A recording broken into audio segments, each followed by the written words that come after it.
Assalamualaikum warahmatullahi wabarakatuh. Nama saya Revita Lintang Hati dengan NIM 233111561. Di sini saya akan mempresentasikan tentang perang tarif Amerika dan Cina.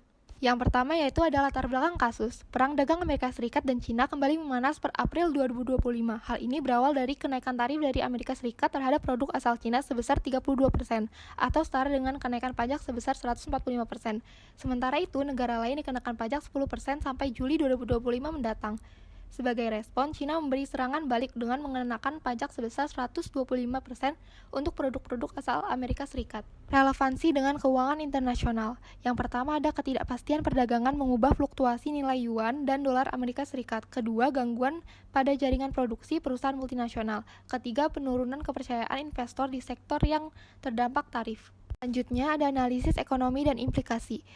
Untuk dampak global, yang pertama ada Konflik ini telah mengurangi pertumbuhan ekonomi global sebesar 0,8% karena terganggunya rantai pasok global dan menurunnya volume perdagangan internasional. Kedua, munculnya tekanan inflasi di kedua negara.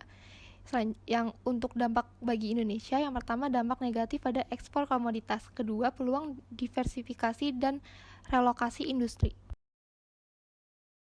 Selanjutnya, dampak bagi negara dan perusahaan. Dampak yang pertama itu Amerika Serikat. Ada kenaikan biaya produksi industri domestik akibat tarif bahan baku atau impor dari Cina. Kedua, tekanan inflasi pada harga barang konsumen. Ketiga, potensi kehilangan pasar ekspor ke Cina untuk produk-produk tertentu. Selanjutnya, untuk negara Cina, yang pertama ada penurunan ekspor ke pasar Amerika Serikat untuk produk-produk yang dikenakan tarif tinggi. Kedua, perlambatan pertumbuhan ekonomi di sektor manufaktur ekspor. Ketiga, dorongan untuk memperkuat pasar domestik dan mencari mitra dagang alternatif. Selanjutnya, dampak bagi negara dan perusahaan. Yang pertama, ada perusahaan teknologi seperti Apple dan Tesla. Adanya kenaikan biaya produksi karena tarif komponen dari Cina. Kedua, perusahaan pertanian seperti Archer Daniel Midland yang kehilangan pasar ekspor kedelai ke Cina. Kedua, yaitu ada Tyson Food yang adanya kenaikan biaya pakan ternak impor dari Cina. Ketiga, perusahaan manufaktur seperti 3M, adanya kenaikan biaya bahan baku untuk produk industri. Dan keempat, perusahaan retail seperti Walmart, adanya kenaikan harga barang konsumen impor dari Cina.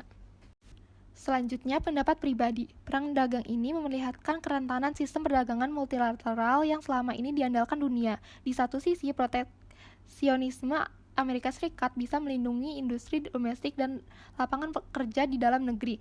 Tetapi di sisi lain, kebijakan ini justru merusak efisiensi ekonomi global dengan memutus rantai pasok yang sudah terbangun puluhan tahun. Dampaknya terasa seperti efek domino ketika dua ekonomi terbesar dunia berseteru. Negara-negara kecil ikut terseret dalam ketidakpastiannya. Selanjutnya ada rekomendasi. Yang pertama ada diversifikasi pasar ekspor dengan perluas jaringan perdagangan ke negara-negara Eropa, Timur Tengah, dan Afrika untuk mengurangi ketergantungan pada Amerika Serikat dan Cina. Kedua, diplomasi ekonomi proaktif dengan negosiasi perjanjian dagang bilateral dengan negara-negara mitra baru. Ketiga, penguatan industri pengolahan dalam negeri dengan memberikan insentif fiskal untuk industri yang meningkatkan nilai tambah produk mentah. Sekian dari saya, terima kasih atas perhatiannya.